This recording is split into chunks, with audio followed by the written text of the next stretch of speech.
जो कोई ब्लेसिंग है इस लाइफ में। आमीन।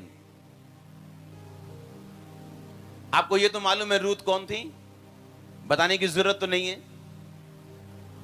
रूथ वो थी जिसने अपनी सास का साथ दिया था जब उसका पति मर गया था और उसकी बड़ी जेठानी जो थी, जो जेठानी उसकी थी, वापिस चली गई थी अपने देश में। लेकिन इसने कहा था कि मैं तेरे साथ ही रहूंगी, क्योंकि मैं अपने देश में जाके मुझे यहोवा परमेश्वर की आराधना करनी नसीब नहीं होगी, तो मैं इसी देश में तुम्हारे साथ जाऊंगी, तुम्हारे लोग मेरे लोग होंगे, तुम्हारा परमेश्वर मेरा परमेश्वर होगा। आपको स्टोरी पता है कि नहीं पता? अगर आप ध्यान से बाइबल देखें तो एक ब्लेसिंग जिसे परमेश्वर आपकी लाइफ को देना चाहता है वो है आपके घर को सेट करना। ये ब्लेसिंग आपके लिए बनी।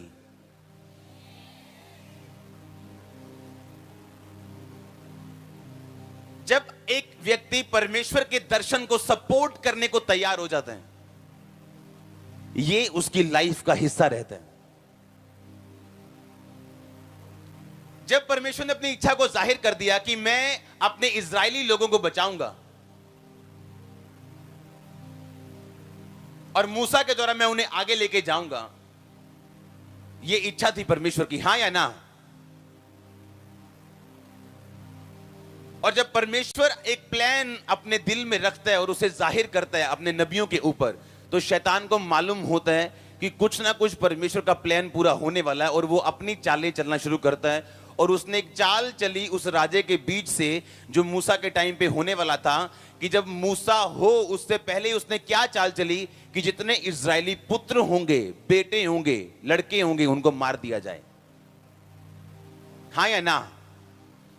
और बाइबल कहती है उसने दाइयों की एक ड्यूटी लगाई कि जब तुम जाओ और इजरायली लड़कियां, इजरायली स्त्रियां जब बच्चा जनने लगे, अगर तो बेटा हो तो उसे मार दो, अगर बेटी हो तो रहने दो। लेकिन पवित्र आत्मा ने दाइयों के ऊपर अपनी इच्छा जाहिर कर दी थी। परमेश्वर ने दाइयों के ऊपर अपनी इच्छा जाहिर कर दी थी कि तुम इजरायली लड़कों को मत मारना, क्योंकि मेरी प्लानिंग आने वाले दिनों में उनकी लाइफ में है। और दाइयों ने परमेश्वर के प्लान को सपोर्ट किया।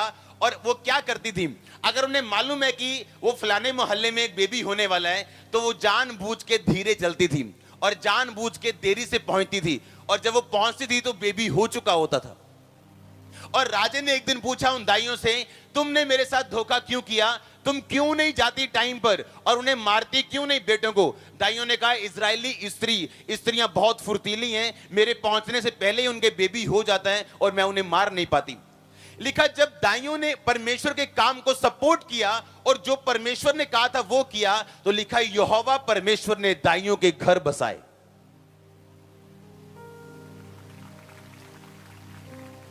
परमेश्वर ने उनका घर बसाया।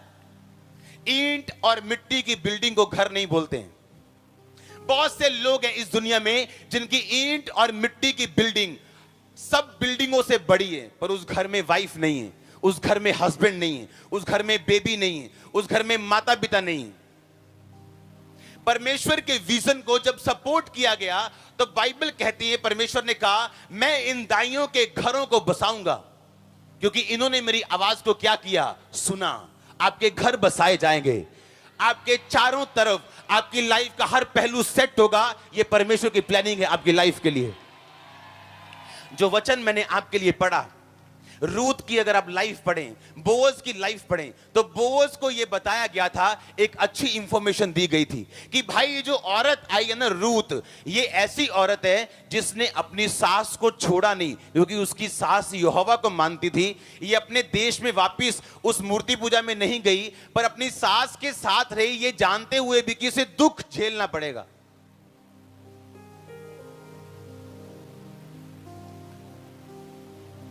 आप जानते हैं बोअज की लाइफ में सब कुछ था, पर वाइफ नहीं थी। पैसा था, खेत थे, घर था, एवरीथिंग उसके पास था, पर उसका घर सेट नहीं था। और बाइबल कहती है जब वो रूथ से मिला तो उसने रूथ को, अमीर इंसान था वो, रूथ पर गंदी निगाह रख सकता था, उसका फायदा उठा सकता था, जैसे आज लोग फायदा उठाते दूसरे की मजबूरी का, फायदा उठाते मिलने वाले मौके का, कि पाप छोड़ना नहीं, अगर मौका मिल गया, कोई हमें देख नहीं रहा, चलो शुरू करें। नो, उसने कहा तुम मेरे खेत में रहना, जो पानी मेरे लोग पीते हैं तुम पीना, जो ये खाते हैं तुम खाना, किसी दूसरे के पास मत जाना क्योंकि लोग बड़े खराब है बाहर, यहीं में रहना। उसने कोई फायदा नहीं उठाया, उसकी जरूरत का कोई फायदा नहीं उठाया, अपने कैरेक्टर को साबित किया कि अभी भी परमेश्वर में। और बाइबल कहती है बोअज को परमेश्वर ने एक ऐसी औरत दी जिसने दाऊद, जिसने प्रभु यीशु मसीह के वंश को पैदा किया। और बाइबल कहती है परमेश्वर ने बोअज के घर को बसाया, परमेश्वर ने बोअज के घर को ब्लेसिंग दी, उसके खेतों के ऊपर, उसके बिजनेस के ऊपर, उसकी फैमिली के ऊपर, उसकी सेहत के ऊपर। अब बोअज का हर एक पहलू जो उसकी लाइफ में था मोर देन ब्लेस्ड था, आशीषित से भी ज्यादा आशीषित था।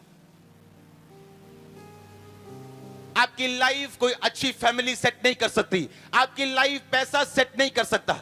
एक बंदा जिसे बचपन से उसको बेचैनी थी, उसकी बेचैनी खत्म नहीं होती थी, उसने कहा मैं बेचैन इसलिए हूं, मैं गरीब हूं, बाहर चला गया, फॉरेन चला गया, कंपनी खोल ली, अमीर हो गया, बड़ी गाड़ी फेरारी ले ली, महंगी गाड़ियां ली, तब भी उसका मन बेचैन और वो खुश नहीं। एक दिन मीटिंग में जाता और उसे मालूम होता है, क्योंकि वो मुस्लिम था और यहूदियों की खिलाफत करता था, मीटिंग में जाके मालूम होता है कि यीशु मसीह राजाओं का राजा है और वो शांति का राजकुमार है और मेरे ऊपर श्राप है क्योंकि मैं यहूदियों की बड़ी गलत तरीके से गालियां निकालता रहा हूं उनको, और परमेश्वर ने कहा जो अब्राहम को श्राप देगा मैं उसे श्राप दूंगा। उसने परमेश्वर को कबूल किया, ग्रहण किया, और वो श्राप उसकी जिंदगी से गया और उसका घर सेट हुआ। आपका घर आपका पैसा सेट नहीं कर सकता।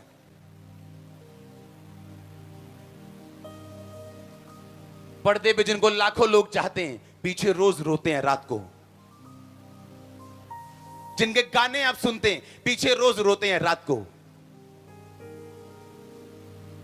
क्योंकि परमेश्वर ने कहा अगर तू घर सेट करना चाहता है और मेरी ओर से वो सेटिंग हो, तो तुझे एक ऐसे कैरेक्टर की जरूरत है जो बाइबल बेस्ड हो।